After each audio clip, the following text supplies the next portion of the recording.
This tour was one of the things I really wanted to do in Nuremberg when I visited Nuremberg.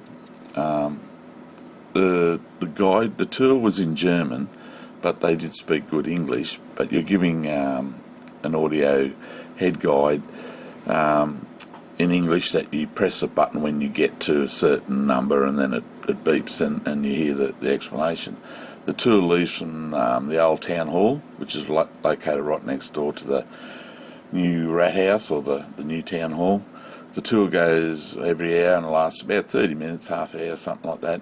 Tours are only offered in German, but as I said, you do get an audio guide,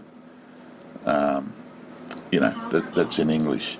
You get to go into many of the cells, guards' quarters, torture chambers. It's a bit creepy, cool at the same time. Not a lot of people took pictures, but I did. A bit of video. There's not a lot of good light in there, but yeah, only thing I would say, if you are a little bit claustrophobic, I would sort of maybe think twice, watch a few videos on it, and think whether you want to go down there. I wouldn't take young children down there. It would be a little bit confronting, as there is a lot of the torture equipment and things like that. All right, well, I'll just go through a bit of the history of this and hope you enjoy it.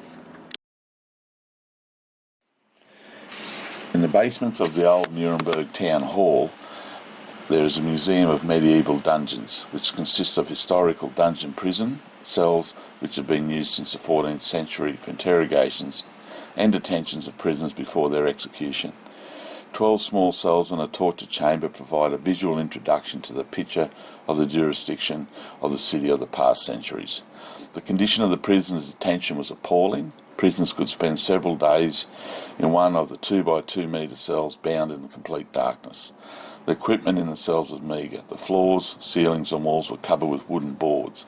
The facility consisted of a small cot, a bench and a bucket for defecation with a board on it, which also served as a table.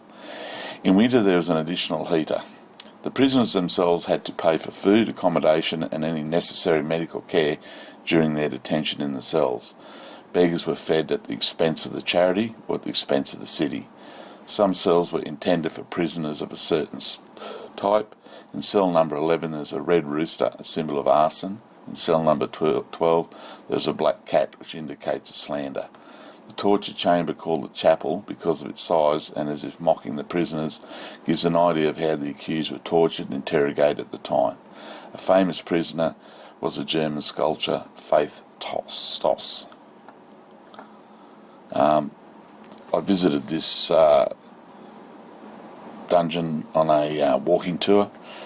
It was about €13, I think. It goes for roughly about an hour, 45 minutes to an hour.